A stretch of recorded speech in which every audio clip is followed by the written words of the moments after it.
tu completo reporte. Eso nos da pie para hablar de este y otros temas, especialmente de las medidas frente a incendios, ¿no? Tiempo de respuestas, en qué nos falta avanzar. Vamos a conversar de inmediato con Michel Deler, consultor y experto en emergencia.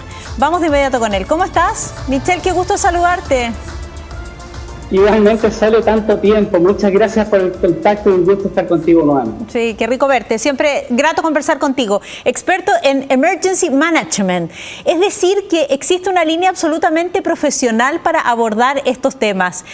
Deja solo hacer, porque tenemos tiempo hoy día para conversar, una breve recapitulación. ¿Hace cuánto esto se volvió importante y comenzamos a gerenciar casi como un management, ¿no? Las emergencias? Probablemente hace un siglo, y lamentablemente lo que tú señalas, para mí no deja de ser complicado porque tengo que traducirlo al español. Pero claro, yo siempre digo, si voy a Estados Unidos, la señora Juanita sabe lo que hago. Claro. Y básicamente acá uno tiene que explicarlo. Y eso demuestra la brecha que tenemos desde el punto de vista de la preparación de personas. Este es un área de la seguridad pública. En lo más práctico y lo más concreto, el Emergency Management, por ejemplo, está detrás de los 911, que es lo que en este momento estoy a punto de salir ya a Estados Unidos a ver más de esas tecnologías y soluciones.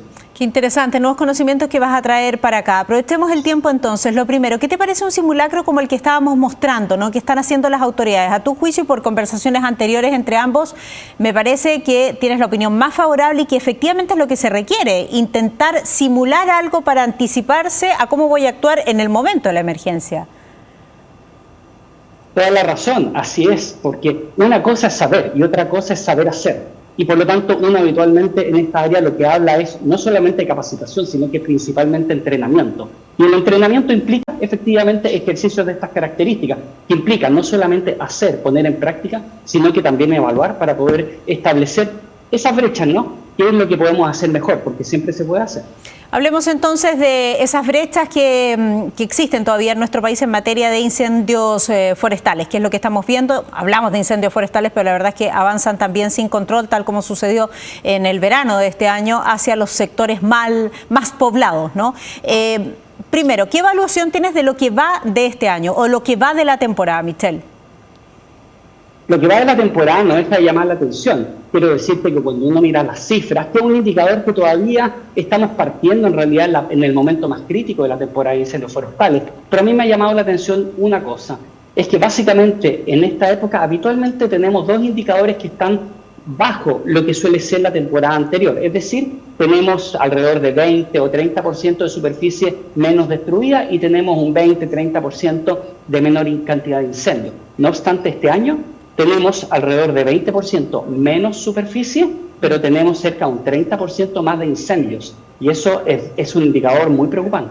Ahí es donde se encienden entonces las alarmas. ¿Qué te parece la llegada de este Boeing 737, muy comentada ayer por el propio presidente de la República, ¿no? Este Fireliner, que habla de la preparación, de la prevención, o al menos eso ha destacado el gobierno. El presidente ha dicho, nos hemos preparado en la prevención y el combate de los incendios forestales con la llegada de este Boeing. ¿Te parece relevante? ¿Qué capacidad operativa tiene el avión? Me parece relevante. El Fireliner es una aeronave que cae dentro de las características de los tanqueros, la aeronave pesada, con una capacidad cercana a los 15.000 litros. Es una aeronave que no solo en sí misma es una buena aeronave, sino que debemos recordar que quien hace el manejo de esto es una empresa que opera en Estados Unidos, en Canadá y en Estados Unidos. Australia, Estados Unidos y Canadá.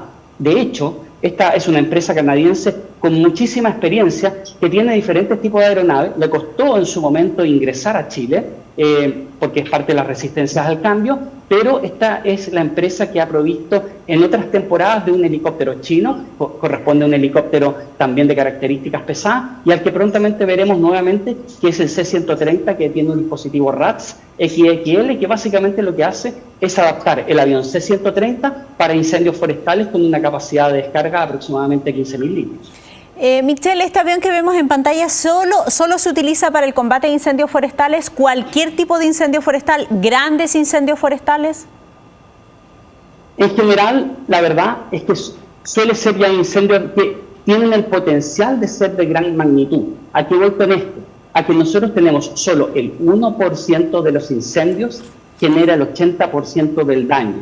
En incendios como el de Cristina, que de una u otra manera llegan a las 200 hectáreas o superan las 200 hectáreas, que suelen darse ahora ya en diciembre, en enero y en febrero, bajo condiciones de altas temperaturas. Entonces, el primer golpe es fundamental y el primer golpe debe ser rápido, contundente y preciso. Es lo que permiten estas grandes aeronaves, pero obviamente, como toda herramienta, debe estar dentro de una caja de herramientas y por lo tanto es una herramienta más, no es una solución. Y en ese sentido, creo que siendo positiva el anuncio del presidente, me parece que todavía tenemos algunas deudas relevantes en términos cuantitativos, de diseño de la configuración de combate y también cualitativo. Hablemos de eso de inmediato, pero antes solo recalcar que va a estar 100 días operativos en nuestro país. Recordemos que se trata de un contrato, ¿no? No es que hayamos comprado ese avión y quede para siempre en Chile, no, sino que obviamente por los costos que tienen este tipo de aeronaves se contrata por la temporada más dura. Me decías que hay puntos débiles. ¿Qué reforzarías? A ver, aquí no hay que reinventar la rueda y también tampoco significa sacar cosas debajo de la manga y que de una otra manera de un día para otro uno las señale. Te voy a mencionar algunas que al menos las hemos planteado desde, a mí me tocó plantearlo en el Congreso Nacional antes de los grandes incendios del 2017. Uno, aumentar las capacidades de manera importante en aeronaves medianas y pesadas. Es decir, pueden ser helicópteros entre 6.000, 8.000 litros, aviones y helicópteros de alrededor de los 10.000 litros. Seguimos con una capacidad muy concentrada en aeronaves que tienen capacidad de descarga pequeña. En segundo lugar, tiene que ver con que esa cantidad debe ser más importante. Es decir, en este momento, si bien es cierto, siempre tener un poco más es importante, la verdad es que solamente esta temporada, según lo dicho por el presidente, vamos a tener 4 aeronaves más que el año pasado. Pero no nos olvidemos, para no quedar en lo subjetivo, ¿no?, de lo bien, lo mal, que es lo que básicamente el tincómetro, como diríamos en Chile, ¿cierto? La verdad es que debemos para eso poner objetivamente cómo han sido las últimas 10 temporadas y a qué nos estamos enfrentando. Durante los últimos 10 años hemos tenido las 3 temporadas más mortíferas de la historia, entre ellas la de febrero pasado, que además no solamente fue la más mortífera en Chile, la segunda más mortífera en el mundo en lo que va este siglo. Y desde el punto de vista de superficie, de 10 años, 6 se han batido récords históricos en materia de superficie destruida. Por lo tanto, me parece que todavía los gobiernos siguen enfrentando resistencias al cambio que superan con creces la administración de turno y por lo tanto se requiere mucho liderazgo y mucha autoridad para poder enfrentar esos cambios que son necesarios. En segundo lugar, creo que básicamente yo te contaba las condiciones que se dan, altas temperaturas, asociado entonces o igual a incendios de rápida propagación. El combate aéreo nocturno sigue siendo una deuda importante. Sí, claro. Los incendios ya no descansan en la noche. Sí, claro. No se van a dormir en la noche y lamentablemente los equipos sí tienen que hacerlo, ¿no? Por condiciones que hoy día se pueden asimilar, ¿no?, al día a propósito de la tecnología. Quiero decir que el trabajo del día se parezca al trabajo que se realiza, comillas, durante la noche. Michel, yo puedo estar muy equivocada, pero me parece que en la medida en que tengas penas más duras para quienes causan incendios, yo sé que está, y me lo han explicado también, dentro de las máximas penas del código, pero eso es lo que establece, la verdad, es que la ley, la legislación. Pero yo no sé si hemos sido tan claros en aplicar eso, ¿no? Y me parece que quienes fueron responsables del incendio que provocaron ellos, que armaron durante la temporada de verano de este año, que cobró la vida a más de 130 personas, realmente es un acto criminal, que merece entonces, a mi juicio, insisto, esto es personal, una condena de carácter ejemplar. Porque además vemos que son personas que están asociadas o a los cuerpos de bomberos o también al Senapred, en el caso particular de los incendios del verano. Y te lo menciono porque ayer el presidente, en la presentación del avión, decía que va a buscar la responsabilidad individual y colectiva para poder evitar estas tragedias y que no va a haber impunidad en materia de incendios. ¿Estás de acuerdo? ¿Hay debilidad en ese ámbito o se aplica la ley con el rigor que uno quiere y espera que se produzca, ¿no? Porque aquí no solo se terminó con la vida de 130 personas, también con los sueños y la esperanza de esa familia. Bueno, la verdad es que tienes toda la razón. Estamos hablando, y quiero insistirlo, Sole, y tú lo has señalado muy bien, porque nuestra memoria es frágil y eso también revictimiza. Es el incendio más mortífero en la historia de Chile y el segundo más mortífero en el mundo, en lo que va de este siglo. Y eso debería llevarnos a hacer cambios radicales.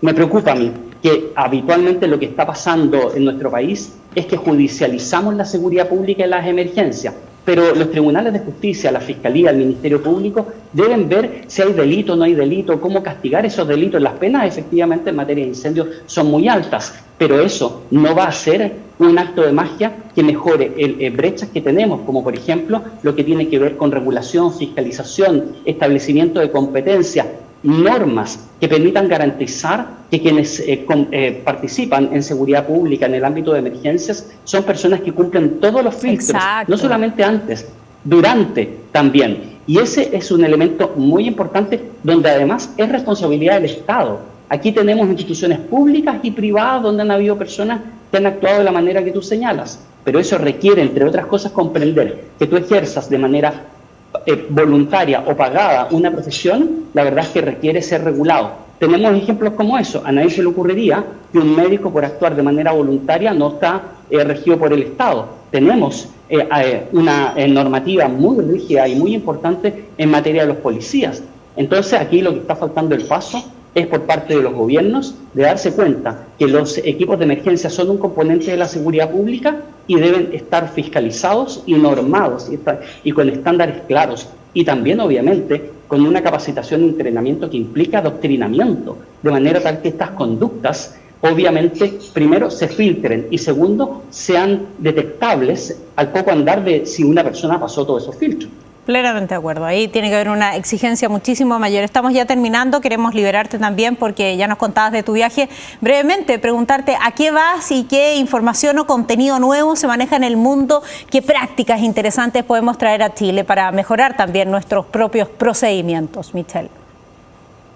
Voy a ver 911, voy a ir a un condado, estoy invitado en un condado, que es algo que yo hace como 15 años aproximadamente que hago, es ir cada 1 o 2 años a ver los avances en materia de todo lo que está detrás de un 911, es decir, seguridad pública más dura, tecnología, procedimientos, básicamente estándares que están detrás de los 911 y también desde el punto de vista de las policías. Ya me ha tocado verlo en New Orleans, en los equipos SWAT en New Orleans, y por lo tanto voy principalmente a ver eso. En segundo lugar, voy a ver a una institución maravillosa que me encanta cada vez que voy a Estados Unidos, tengo reuniones ahí, que es el Smithsonian Institution, donde voy a ver un ámbito que me encanta, que es lo que tiene que ver con la protección del patrimonio cultural. Y sabemos que esa institución es una institución de las más prestigiadas en el mundo, por lo tanto, para mí realmente es un honor estar en ambas cosas, porque la verdad son ámbitos que no son fáciles de acceder y que, bueno, aprovecho cada vez que voy de tener, sobre todo con el Smithsonian, algún tipo de reunión. Pero principalmente comprender que uno nunca termina de aprender y que, por lo tanto, en esta tarea donde la principal prioridad es proteger y salvar vidas, la verdad es que tenemos que no esperar la exigencia del Estado, sino que ser exigentes consigo mismo para poder entonces, al menos en este caso contigo, darte una opinión que al menos uno quede tranquilo con que ha hecho su mejor esfuerzo para darte la opinión más clara, pero también con más sustento. Profesional como siempre. Que tengas un excelente viaje. Un abrazo grande, Michel. Muchas gracias. Chao. Un gran abrazo, que estés muy bien. Nos vamos a la